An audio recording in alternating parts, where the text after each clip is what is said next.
Happy father's day, শুভ পিতৃ দিবস, আন্তর্জাতিক পিতৃ দিবস। মাদার্স ডে তে আমরা রেভ স্পোর্টস বাংলায় বেশ কিছু স্পেশাল এপিসোডস করেছিলাম। তা নিয়ে অনেকেই বলেছিলেন যে ফাদার্স ডে তো তাহলে এরকম হবে, তো ডেফিনেটলি হবে। বিশেষ করে বড়িয়া মজুমদার যখন আছেন তখন ডেফিনেটলি হবে, কারণ বড়িয়া মজুমদারের মেয়ে আয়েশার কাছেও আজকে একটা বড় ফাদার্স ডে। বড়িয়াদা, 4টে গল্প আমরা শুনবো। Let's start with your story.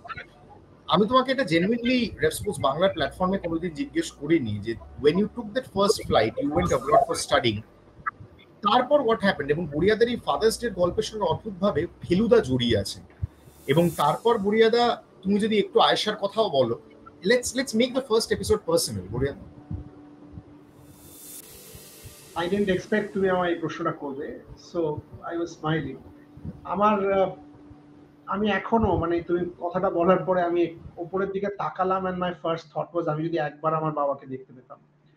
57 বছর বয়সে আই লস্ট মাই ফাদার। আমি অক্সফোর্ড যাচ্ছিলাম, I was on the flight. বাবা এয়ারপোর্টে ছাড়তে গিয়েছিলেন। হি ওয়াজ হেল অ্যান্ড হার্টি, 57 ইয়ার্স ওল্ড। ছেলে রোজ স্কলারশিপ পেয়েছে, অত্যন্ত খুশি। যাওয়ার সময় বেল্ট নিয়ে যেতে ভুলে গেছিলাম কারণ হোম সিক ছিলাম, প্রথম বাড়ি থেকে যাচ্ছি। এখনো মনে আছে একটা রেমন্ডস এর বেল্ট কিনে দিয়েছিলেন যে এইটা নিয়ে যাও, that was my father's last gift to me. কাকুরগাছির আশেপাশে একটা দোকান ছিল, এয়ারপোর্ট যাবার পথে গাড়িতে দাঁড় করিয়ে কিনে দিয়েছিলেন, দিয়ে বলেছিলেন অক্সফোর্ডে গিয়ে ফোন করো। তখন তার এখনকার মতো নয় যে কন্টিনিউয়াস হোয়াটসঅ্যাপ, আমি 2000 সালের কথা বলছি। অক্সফোর্ডে গিয়ে কলেজে পৌঁছই, সেন্ট জনস কলেজ। দিয়ে আমার ঘর যেখানে সেখানে যাই, একটা পোস্ট ইট লাগানো ছিল আমার দরজায়, তাতে লেখা ছিল father dead, call India. So আমি ভেবেছিলাম এটা ভুল করে অন্য কারোর ঘরে চলে এসেছি। সো ওই পোস্ট ইটটা নিয়ে আমি আবার পোর্টার্স লজ, যেটা রিসেপশন, সেখানে ফেরত যাই, যেটা দেখো ভুল, এরকম আমার ঘরে লাগানো ছিল। সো দে সেড হ্যাঁ, কারণ তোমার ওখান থেকে খবর এসেছিল। আই সেড কে খবর দিল? আমাকে একটা ফোন করতে দেবে? কারণ আমার কাছে পয়সা নিয়ে আমি বাইরে গিয়ে কিভাবে করে, বাট আমি জানি না। So they allowed me to call. এবং আমার প্রথম থিং ওয়াজ মা, কারণ মার শরীরটা ঠিক যাচ্ছিল না, আমার বাবার যে কিছু হবে আমি কোনোভাবে ভাবিনি। সো তখন আমার দিদিও শিক্ষাগত কাজই করেন আমেরিকায়, ইউনিভার্সিটি অফ শিকাগোর head of department for South Asian languages and civilizations. তখন দিদি পিএইচডি শেষ করছে। দিদি ফোনটা ধরে বলল বাবা মারা গেছেন when I was on the flight.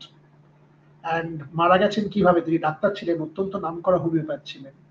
মাকে রাত্রে বলেছেন আমার শরীরটা ভালো লাগছে না। খাওয়া দাওয়ার পরে গেছেন 9টা, সোয়া 9টা। মাকে বলেছেন ওই ঘর থেকে, মানে আমাদের যেটা বাবার বেডরুম ছিল তার অন্য ঘর থেকে ওষুধটা একটু দেবে। বাই দ্য টাইম মা ওষুধটা নিয়ে ঘরে এসছেন, my father was no more. So one minute. So it's a strange memory. But আমি যখন ফিরেছিলাম আমার কাছে 140 পাউন্ড ছিল।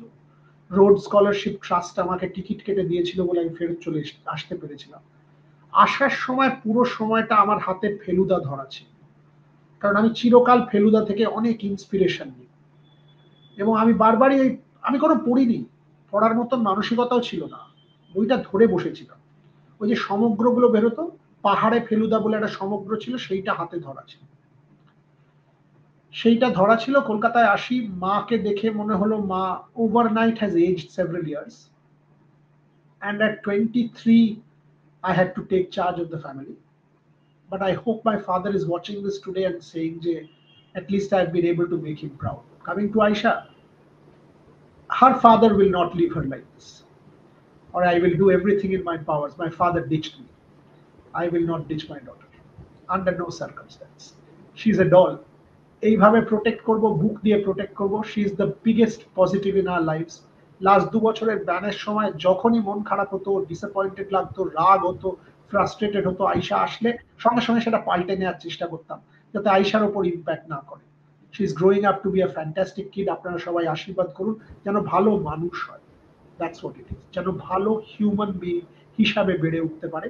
এবং এইটা বিশ্বাস করে ব্যান্ড বইটা যখন পড়বে যে তার বাবা সত্যি কথা। এবং এভাবেই জানেন তো যে পিতৃ দিবসে কিভাবে বাবারা একসাথে মিলে যায়, সেটার একটা বড় প্রমাণ এই ভিডিওটা। নিজের বাবাকে আগলে রাখুন, আঁকড়ে রাখুন। Thank you for watching Rev Sports Bangla.